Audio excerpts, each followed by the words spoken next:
this is my opinion, I truly believe that Africa one day will be the center of civilization. And I mean that. I believe that. Well, go back to what he was saying. I agree. I take it back. Having a choice. Yeah. The best thing is now we have choices. We get to choose. They don't get to choose for us.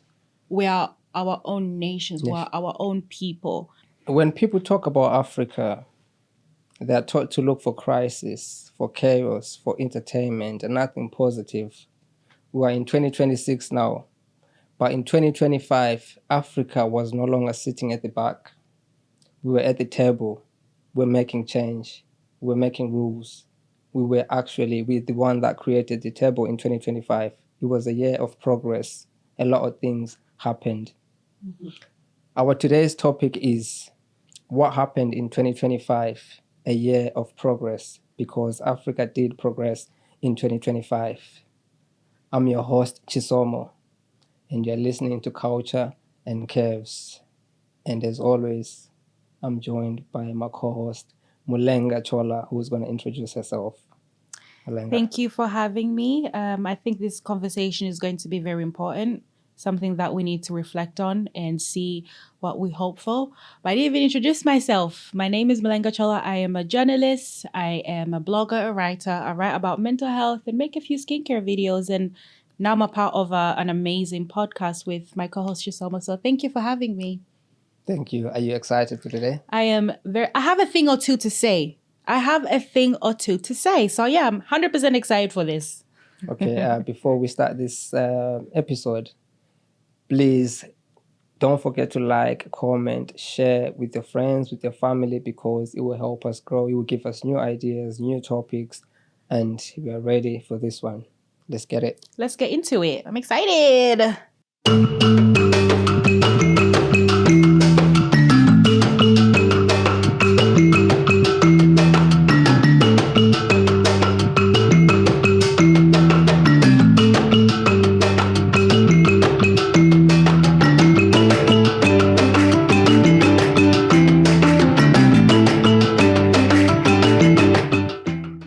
What major global moments happened in Africa in 2025 that you're aware of?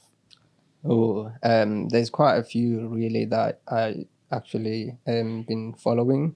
For example, the G20 summit that was held in South Africa. Okay. And the African Union EU summit, which was also like a global economical growth for Africa. Yeah. So I think it was very positive, because I think for the first time Africa wasn't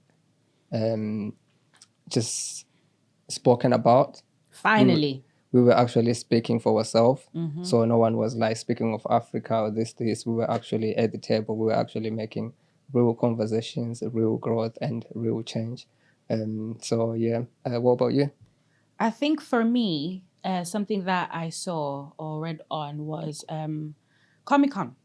So Comic-Con, of course, it's usually done in USA, and there's loads of people that are into anime and all these kind of shows. And they held one in South Africa. I think it was potentially the first time. And I think that's something that's very entertaining to see, because then everybody gets to go. It's more about being inclusive than anything. And not everybody has the funds to travel all the way to USA, and the amount of work and all that you have to do just to go to that, or even come to the UK to do, because I know they do it here as well. But the fact that Africa is also finally a part of it, it gives people chances to kind of like be part of a major community that even I wasn't aware. And to be fair, I was quite surprised by it, but in a good way, because in my head I was thinking, finally, something like that has happened. It's our time. We're part of the table now. Yeah. We're at the table. I just got like another question. Why do we usually or rarely pause when we reflect on Africa's wins? It's because we're still seen as how people viewed us about 100 years ago. People are very unaware of how forward we've become now, how much we're innovative, and we're building all these things, we're having all these communities for everyone. But when Africa is doing good, it's almost like saying, how dare you have a good time? Yeah. Like, how dare you think that everything you deserve to have an amazing, it's almost like we're a threat, and it's like, this is for everybody. Anybody can be a part of it. It's not everybody that, is just saying for this. It's finally our chance to be seen. But when people look at us, we're just not respected still to this day. And Yeah, it's we're just seen kind of as sad. clowns, we're seen as barbaric, uncivilized, basically. Yeah, just a type of like entertainers, but like we're serious about a lot of things. Yeah. But like we'll say, on the West, like it's about being given a chance. And if you're not given the chance to showcase your skills and everything, how are people going to then know about it? It's because we're not given the chance. 100%. So I mean, what's your view on it? I think you kind of covered quite a lot of things there. Yeah. Like, for example, when positive things are happening, or when there's like a global change, or like Africa is making a statement, people don't really expect it. They're like, oh, okay. But how? How? It's always seen the negative, what's happening in Africa, like wars, all these other things, people dancing on the street, or poverty and stuff.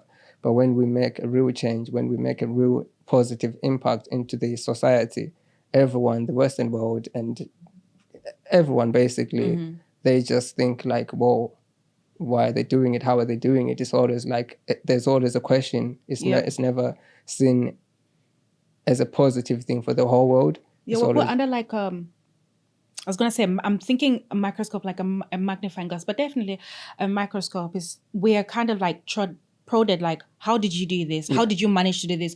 Where'd you get the money from? Yeah. I have big Africa, money. Yeah, where does Africa get the money from? Like, we've got raw materials to find all these things.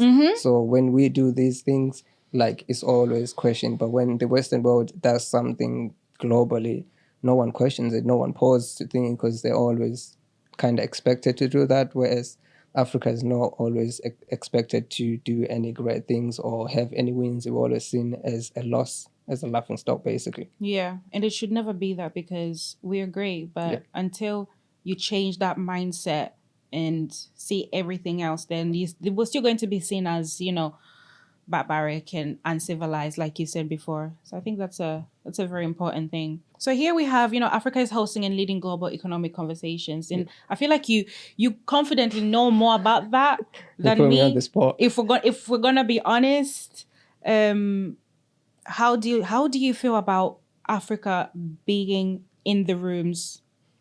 I feel really, really happy and proud, because for the first time, for example, the G20 was held in South Africa, which was like a huge milestone for Africa, not just for South Africa, but for the whole Africa, because we were no longer invited to the table. We were the architects of the table. We designed the table for all these other countries to come and sit at our table, even though the G20 has been going on for years. But the fact that it came to us in Africa, and most countries were able to attend the meeting and make all these key decisions, because before the decisions were made for us, that's true, and against us. But then last year, we were also the decision makers. We were also making an impact into the world, like making the rules, making the change into the world conversations and stuff. So I think that was a really big thing for us in Africa. So I hope there is more to come. But definitely. Even though like Trump was a little bit funny about it and not going to the G20 in Africa, we don't care.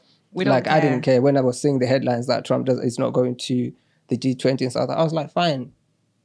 So be it. And it continued without him. It was successful without him. African countries were able to sign some deals with the EUs and stuff without America's presence. So we can do it. I love that for us, because even us as Africans, we're finally seeing that we do not need the Western world. We do not need America. We can work together. There's absolutely nothing wrong with us being in collaboration with other countries and all that kind of stuff, because that's just how life has always been. That's how we are great. It's very much okay to work together. But it's another thing when they want to take over. I was going to say slavery is over.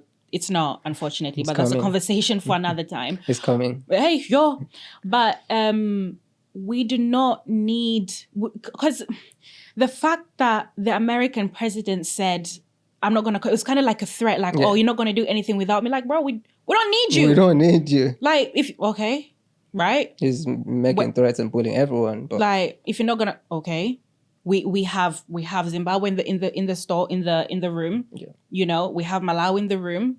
We have Chad. We have Somalia in the room. You know, that kind of stuff. So it's just kind of like, you cannot threaten us. Doesn't work anymore. No.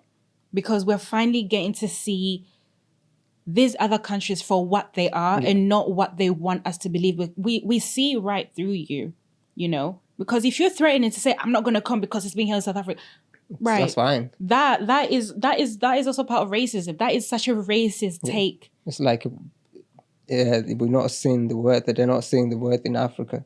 And we're so much more worth than that. And I love that we're able to kind of stand up for ourselves. Yeah, because I think over the past years, we've been kind of isolated. Africa has been like kind of in the isolation. People are making decisions without Africa, and everything's like, at the end of the day, it's affecting Africa. But then in 2025, we kind of changed the narrative. We shifted the whole narrative and the whole agenda that we are also able to make key decisions to change the world. Obviously, we have the notes, but Africa is no longer here. We have a note saying Africa is no longer relying on one side of the world. Yeah. And that's an amazing thing, because we should be able to confidently work with other people, not just one. Yeah. You know, like one country. And the thing is, that is just a different level of bullying. It is bullying. It's bullying, yeah. Because you're bullying us in saying that I'm not going to eat, you know, you have all this, the restricted ban that we're talking about. Yeah. And the travel ban and everything is just kind of like, most of them, the reasonings behind them do not even make sense. No. It's just racist, because if you look at the map, it's, I don't know how many African countries, but definitely more than half. I mean, there's 54 countries in Africa, and more than half of them have been banned to go there. But why? Why? And then when we ask why, is like, what he would do, like what America would do, or the EU, they'll ban the leader of that country, and that affects the whole country. Like, they will sanction whatever the leader of the country or whatever president. And that whole thing, that whole system affects the whole community or affects the whole country. Yep. Like, if you're going to put sanctions on one individual, then just let the whole country prosper without sanctioning the whole country. Yeah. But then in Africa, it's like these leaders, if they sanction, the whole country has to suffer. But then that has to change. And I think in Africa, last year, 2025, a lot of things kind of changed and moved into a positive direction where we were able to like make this decision like, okay, if our leaders are sanctioned, we can still work with other countries in Africa. We can still work with China. We can decide who we want to work with. We can decide whether we want to work with Russia or whoever. Because that's an important thing. Having a choice. Yeah. The best thing is now we have choices. We get to choose. They don't get to choose for us. We are our own nations. Yes. We are our own people. And that just shows just how much progressive we have actually become. I think G20? The G20 being held in South Africa is a massive thing. It's no little boy talk. This is for the big boys. Big boys, yeah. We're at the table. We created the table. Yeah, you're coming to my table, okay? You're coming to me, and I'm telling you what I want. You're not going to come and tell me this is what you want. No. No. I'm a big girl. I'm a big boy. I can take care of myself. You said it, not me. Do you think representation changes how Africa is treated globally? Representation? Yeah. Absolutely. But because Africa has been represented in such a kind of like negative manner, it also comes down to the individuals that are viewing this and being like, do you know what, actually, I don't think that's true. Yeah. Because if you're watching, for example, if you're watching a certain type of news program, or you're watching, let's say, I don't want to name any specific news channels, but certain news channels have a very interesting agenda as to how they would portray things and how they would present this. Like, we kind of briefly talked about this last year, but it's just kind of like, if I were to do something great for the country, they would be like, British woman Mulenga Chola has done this. Yeah. But if I were to do something negatively, even if I made a mistake, Zambian woman Mulenga Chola has done this. Because that's how we are put in the lens. So it just comes down to the people. The best thing about media and social media and everything, negatives to it, but also positives, and people are finally seeing how these news channels and programs portray us. Yeah. And that's why I think the way we present ourselves is important. We just have to keep doing what we believe is right. Yeah. And people will believe in us. Because if we believe in us, if you believe in yourself, everybody else is going to believe in you. Yeah, 100%. Yeah, and I think you said it right there, that like when like you do something, they say, oh, a British woman has done this, and then you do something negatively, they will say, oh, a Zambian woman has done this. And I think like it happens with like across the world when it comes to like Africans. Every single time, like they will mention African when you do something bad. But once you do something good, they take credit. That country or whatever, they take credit. They say, oh, the British person has done this. The British person is, let's say you're an athlete, you do something, they will love you. You do something, but then once you do something negatively, they turn their backs. They'll say Zambian-born woman, bro. Before that, I was something else, but because I have failed or just not managed to do a tournament, then I'm being my identity is being prodded and all that kind of stuff. So we just have to keep presenting ourselves and representing ourselves in a positive manner. And like you said, the fact that we're in the rooms, we're hosting this time, just shows just how progressive we've come as people, because we represent ourselves in a manner that should be, we're almost demanding respect. Like, you're going to respect me. And I think slowly they are starting to respect us of how we present ourselves. But then I think sometimes we kind of represent ourselves in a barbaric manner. That's a crazy statement, but elaborate on that. No, sometimes I just feel like us as Africans, we end up doing too much. End up being like too extra. Just like sometimes I feel like when we kind of need this respect or to be respected, really, we just need to like kind of do more and just talk less. But sometimes we just with no change, you know. And then like people always remember that we're just talking. There's just no real change in Africa. Because if we look, sometimes like most of our leaders, they'll say, okay, this is what's going to happen. This is what's going to happen. But it's not going to happen. Like, for example, I'm kind of going off topic, like, you know, the Uganda president or whatever. He's been saying, okay, I'm going to change this. But then nothing is changing. But then how are people going to, like, you know. Wait, is he the one who's been in office since the 70s? Yeah, the one that said, if I am still alive, I don't know why you would not vote for me. Yep. But he's like, why wouldn't you take advantage of me? Yeah, why would you not take advantage of me? But like, they're just talking more and just less action. But then that's like also representing us. That's how like the whole country or the whole continent, because those are the viral moments. That's when people see them on TikTok, and then they see the whole. That's true. They see the whole. They think like that's whole Africa, but then it's just one individual in one country. Yeah. But it also makes the people of the nation look bad as well, because I'm sure majority of them, because I think you and I shared some videos back and forth about this, and some of them were just not happy that he's still in office. But that's the thing that I was saying last year. Go spend time with your family. You need to step down and give other people a chance, because I guarantee you, if there was a Gen Z in that office, so much more would have been done. There'll be more change.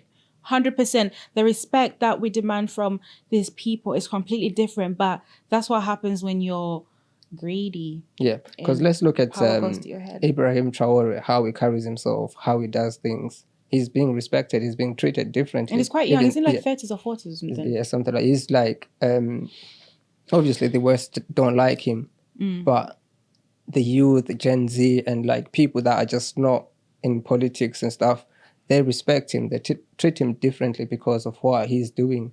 You know, he's done a lot for his country, like since he got into power.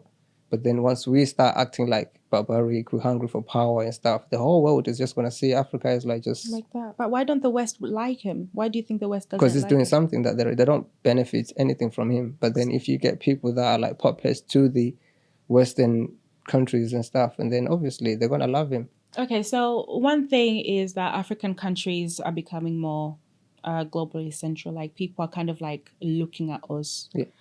But the thing is, it's like when you said the things that you're saying, if they're looking at us, we have to continue showing them exactly why we are worth being listened to. But I hate that we have to go through the process of showing people our worth, because we already know our worth. But it's the fact that if we don't stand up for ourselves, we're going to end up in the same situations where other countries take over. Other countries are telling us what to do and when we should do it, you know? And I think I'm just really proud of us lately. Like, we've come so far, Yeah. you know? Yeah, we've done good. I We've think, we've done so amazing for our own people, for ourselves. Of course, there's definitely some work to do. Like last year, we were talking about, you know, African leaders and how they navigate everything, the information that they have, you know, the greed and all that kind of stuff. But thanks to social media also, we're getting to stand up for ourselves and telling our governments exactly what we want. Do you think we are now becoming more political confident? Definitely. We know where we stand. We know what these other countries want from us, because we know that they don't care about us. We know that they want to use us. So that's why it's important for us to demand our respect, for us to lay out, this is what we want, this is what we expect, and you're going to listen to us. Yeah. We don't need you. Whether you, and you have to, either you agree with it or you don't. Yeah, true. And for example, when we look at BRICS, which is obviously Brazil, Russia, India, China, and South Africa, it's Yeah. like obviously BRICS is a big thing, you know, against the US dollar, against the European Union, whatever. But the fact that we've got like an African country, which is South Africa, being part of the whole BRICS thing, Yeah. and it's just a big thing. And now a lot of African countries have showed interest into the BRICS, like joining BRICS and stuff, which is a big global power move. It just shows that like we don't need the US, we don't need EU, we can just work with China, Russia, whatever, in South Africa, like have our own currency or whatever, just to dethrone the US dollar and stuff. Wow. But that's it amazing is too. good that, you know, most of, like, I think, I'm not sure how many, but a lot of countries, they've like signed up. Some of them they've already joined to be part of BRICS. Wow. I know recently Madagascar, because obviously before Madagascar was run by an EU puppet who whatever ended up running away to Sorry France. to cut you off. We keep talking about the BRICS, but we actually haven't explained exactly what it is. So I would love for you to tell us in your own understanding, because Okay. even me, sometimes I'm just like, I have my own way of understanding it. But in your understanding, what are the BRICS, so people know? Okay, so obviously this is my opinion and whatever I say. So BRICS, obviously, you've got Brazil, you've got Russia, you've got India, Okay. you've got China, Okay. you've also got South Africa. So that's Wow. BRICS. So, because obviously a lot of these countries, like if you look at Russia, they're not cool with US. You look at China, they're not cool with US. Yeah. And of India is like obviously playing both sides, and Brazil is not cool with US and stuff. So obviously they formed this thing to have their own currency to be able to trade. And I think that like they've done some crazy trade within the BRICS nations, within the BRICS members and stuff. Like, for example, they trade in gold and all this other stuff, and they're trying to make their own currency, which to be honest, I prefer BRICS. I like BRICS. I'm just being honest. Like whatever they're doing. So is it a part of? Is it these countries coming together? So you Together. understand it's kind of coming together, Coming together. saying, Yeah. this is what we can do. This is how we can dethrone the US dollar basically, and Yeah. have our own currency and be able to trade freely or make some deals with, like, you know, whatever, not having to pay crazy money to thinking. But then at the same time, now with the US doing all this thing is doing, is becoming more like, now I think people are saying BRICS is like just a laughing stock, but I think BRICS is actually doing what it's actually meant to be doing. Yep. The more we do it, the better we become at it, and now people are gonna want to be part of it. Yeah, but the fact that Africa is also, like most African countries are also part of BRICS is a huge statement to the US. Like, pause. Yeah, like we don't need that. Like our currency is important to, like, it may not be, you know. Actually, talking about currencies now, it was an article about the kwacha doing really, really well. The Zambian kwacha doing really, really well, and that was a major step for us as well, because it's just kind of like, it's a part of saying we have our own things going on, and we're doing great, and we don't always need you. There's nothing wrong with us having help from them or working together, you know, in union, I guess. Yeah. But I have a major problem with that being taken over. I Yeah. don't like that. No. But I think now they just don't like it because African countries with the BRICS, we've got more voices, we've got more leverage, we are ahead, we are part of something. But then obviously these other countries, they don't like that. Yep. They would rather keep us as their puppets and stuff. Yeah. So we've got like more choices to choose from now, More rather than choices, before where we more were like kind of voices. stuck with one master. But now I guess we've got multiple masters. Yeah. Even though it's not good, but we can choose Yeah. the lesser devil, I guess. Freedom The of less- choice. That's what I wanted to say before. Freedom of choice is very, very Yeah. important. That frees us from so much. I'm just thinking about, I know we're filming right now, but I'm just like, I'm really proud of it. Like the more we talk about it, Yeah. the more I research about it, the more I study it, the more I'm just kind of like, yeah, we just have to continue doing what we're doing, because at the beginning, not everybody's going to believe in you. People only really believe in you after you've like done something major. Done something major, yeah. But the more we continue having this momentum, it's going to be absolutely brilliant. Yeah. Absolutely amazing. And like, you did mention that when you were in Zambia, you got some products. Some of them were like from Zimbabwe, some of them were from South Africa. I think that's also like part of the, because there's this program, this thing that's happening in Africa. It's been happening since 2019, and this thing now all 54 countries have kind of signed up for it. So it's Africa Free Trade Area. Oh yeah. Africa, something like that anyway. Africa Continent Free Trade Area anyway. So basically what it is like all these countries we can trade within ourselves freely without charging taxes, without, extra, like without the middleman where things have to go to like the EU or America and then go back to another African country. Because what's happening is raw materials is actually cheaper. So we've been exporting raw materials to all these other countries, obviously cheaper, and then we buy them back once they're processed, and we're paying huge amount of money. But then with this African Free Trade Area thing, we are able to trade within ourselves with like manufactured goods and stuff, and it's free. It's also creating like jobs. So for example, let's say a company in Rwanda is whatever making smartphones or whatever. Yeah. And in Rwanda, there's like maybe, let's say, for an example, like 14 million people, right? So that company is kind of locked within Rwanda, True, yeah. because once they start to export their mobile phones, there's tax, there's this duty thing, there's all that stuff. But then with this African free trade thing, they're able to like reach all these other 1.4 billion people in Africa without having to pay like duties for other countries and stuff. And also it creates all these massive jobs and obviously trust within the countries, I guess. And obviously that's elevating the whole continent. It's creating a multi-trillion or multi-billion industry without having to lose money. Everyone's winning basically.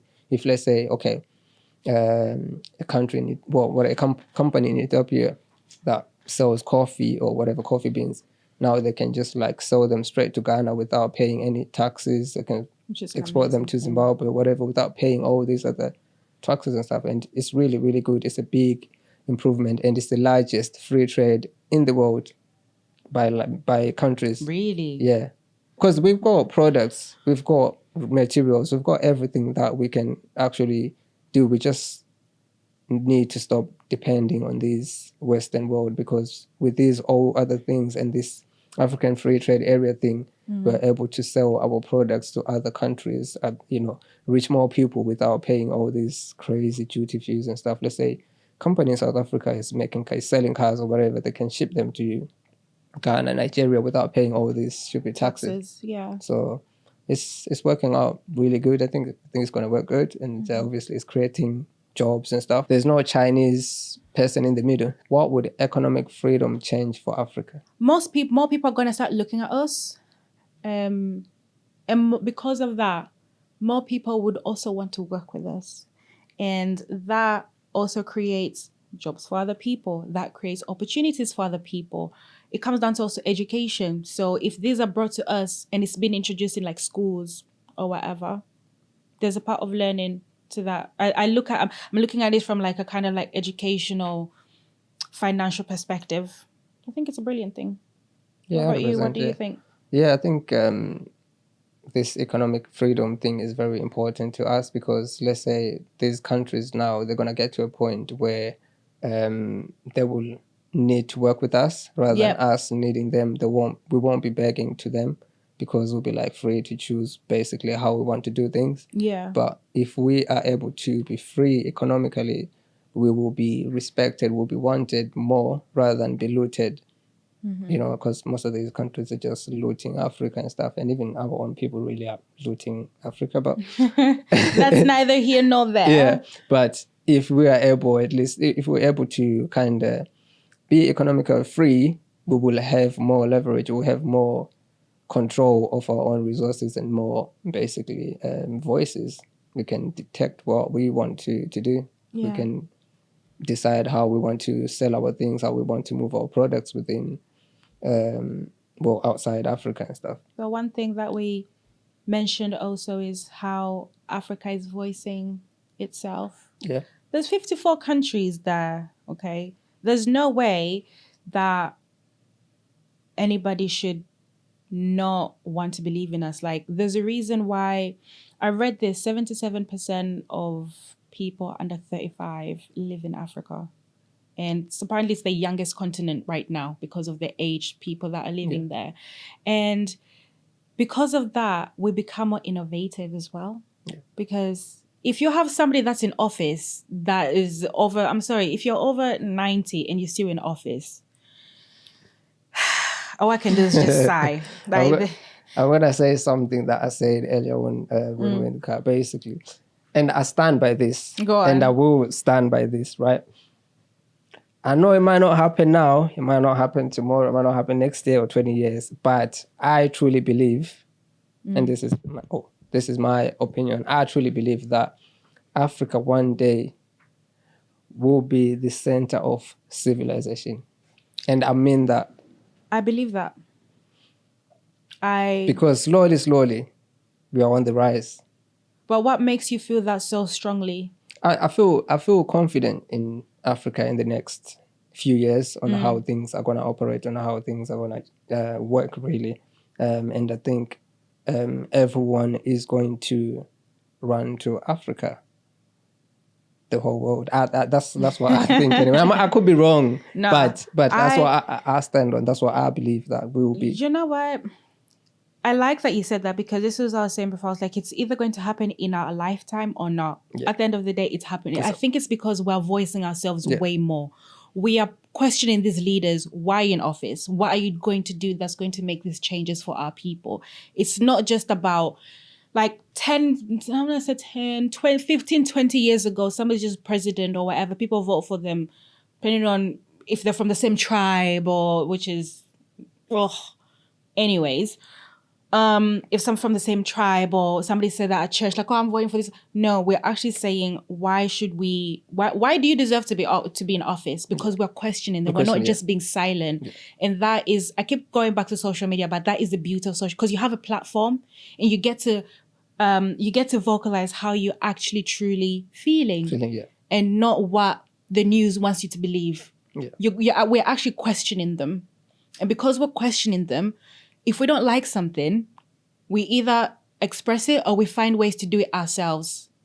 And this is part of innovation. This is a part of growing as a continent. So I like that you said that. I would wish to see in our lifetime, though. The reason why I'm saying that is because we've had colonization, obviously mostly happened in Africa. We've had slavery that was like Africa. That didn't benefit Africa at all.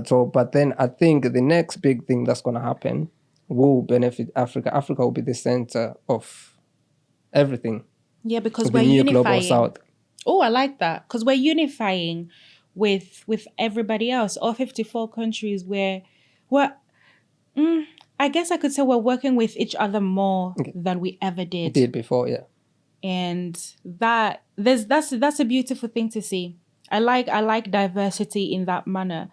And even back home, actually, when I was in Lusaka, when I was in Zambia, I saw loads of other Africans from other countries, and I was quite surprised by that in a positive way, because I was just like, hold on. Because actually, I saw this woman and she was wearing like a Zimbabwean t-shirt and she had the Zim accent. I was like, she's from Zimbabwe, but she was speaking our language. And I'm just like, that is so cool, because this just shows just how much media also affected me growing up. Yeah. I came here when I was younger. I also saw Africa in that lens, but it gets to a point where you have to really truly open your eyes and see things, and exposure is important, media is important, reading is important. This is why we need to read more.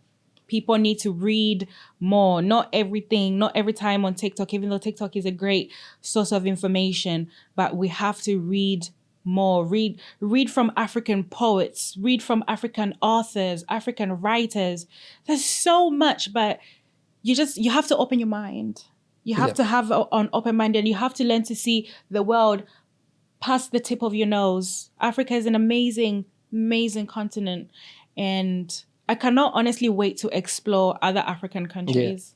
And one thing that I would wish, or well, for myself really, or wish I should really know, like I wish I knew like multiple African languages. Like obviously I speak Yeah. the well. I wish I knew Swahili. I wish I knew Chewa, Bemba, Shona, all these other languages, or Igbo, whatever. I just wish, but obviously it is what it is. What happens when Africa speaks with one voice? Then we're only seen from one lens. We have to have cameras and a little bit of everywhere, you know? We have to hear different opinions. It's very important to hear different opinions, and there's nothing wrong with, I could believe one thing. I could say, this is the best t-shirt. It is Zambia, by the way, in case y'all missed it. Zambia. And then somebody could be like, and for me, my favorite color is pink, right? And I could be like, oh no, we should have pink around. But somebody would be like, actually, no, let's just have a neutral kind of better color. It invites other opinions, other ideas. And I think that's an amazing thing. We are finally saying that you have to watch us from different angles. I mean, what's your view I'll be against you on that one. I think we need one voice. We need not a detector, but we need like one African voice. We need like one like basically like what I'm trying to say is like we need someone to just one, not even like it doesn't have to be like just an individual person, but like a united voice. Like okay, I see what you mean. Someone that was something that's like representing the whole Africa. Oh, right, because I thought you just meant like just choosing one country and just being like singing from the list. Okay, I changed my mind. I changed my everything. I take it back. I'll go back to what he was saying. I agree. I take it back. I take it back. So like so basically it's like, I guess, so I'm trying to understand it from your view. So it's like, I guess, multiple African countries coming together and having one person stand for us. One voice, basically like representing the whole nation. Because at the moment we're just like we're against each other. There's like obviously there's some things where we kind of come together, but then there's certain things where we just don't like each other. We only like each other when it's beneficial, whatever. But if we can have one person or one nation that like representing the whole Africa, like the United States of Africa, yes, we become like we're showing the whole world that we are united. We are United Africa, and this is our capital. I definitely take back what I said. I like your idea better. See, this is what happens when you see the world past the tip of your nose. You have to be open to other ideas. And I like that because right now I'm just imagining like being in a massive hall and we have all these countries and we have one representing, say, okay, this is what we think about West Africa, Southern Africa, Central, East, West. We need to have that one voice. But I think like now we'll be kind of respected in a little bit more if we have one voice. But obviously we've had like Pan-Africanism and stuff, or people that have tried to change the narrative for Africa. And most of those people, they've been eliminated, they've been assassinated by the West anyway. Yeah. But if now I feel like there is a bit of a change, there's like a bit more protection. If as Africans we work together and have one voice, we'll be more feared, will be more respected, because obviously in the past when we tried to have like one voice, other countries or whatever, they were not really wanting that. So it's easier to eliminate an African leader or African person if other Africans are not uniting with him. But if we're all united as one voice, then it will be difficult to get to that one individual or to whoever, because we're all united, we're all protecting each other, and we'll be more respected and people will pay attention. Yeah, that's true. And I think as you're saying this about unity, you're just talking about the importance of unity. But unfortunately, some how can I say this without swearing? In a kosher manner, because I know my mama's going to be listening. Some African countries still want to be taken care of by Western countries. Oh yeah. Like, they still don't believe in themselves and still want to be under that microscope, say, oh, we have them and all that kind of stuff. But it's just kind of like, you don't need that. You don't Some need African them. countries don't want to be Africans. Some Let me not say let's which countries. let's not say which ones. Because I want to go there and visit. But so I feel I'm like for the viewers, we should let them. I guess the question we have for the viewers is, which African country do you think does not want to be African or pretends not to be African? I think there's a few. Well, there's a few, but the viewers will let us know in the comments. And if we agree, we might speak on that in the next episode. We don't know, but definitely some African countries do not want to be African. No, not at all. And obviously, like, just to kind of finish off this a little bit, like, what are the things that you look forward to, in 2026 this year? Or like, what are the things that, obviously we spoke about the things that happen in Africa, but what's one thing that kind of impressed you and what are you looking forward to? The thing that has impressed me the most is that we are holding space for ourselves and that we are holding the summit that was held in South Africa. To me, that is a massive thing. And I'm glad that happened, because I guess following up on the next question is, what do I hope for? I'm hoping that we could have more of these in various African countries. Yeah. Because when we have summits here, we'll be like, oh, they're going to hold one in like Germany. They're going to hold one in Italy. They're going to hold one in the UK and all that kind of stuff. I would love to hear like, oh, a summit was being held in Somalia and all African leaders were there. Or a summit was being held in Ethiopia and African leaders were there. That is what I'm hoping to see, because that unity in that community means a lot to me as an individual. How about you? So what is one thing that you're proud of seeing in 2025 from African? What is another thing that you're hoping to see more of in 2026? Because we're gonna have to talk about the end of the year. So we're gonna have to revise this. So I'm hoping everything I'm saying is going to come into fruition.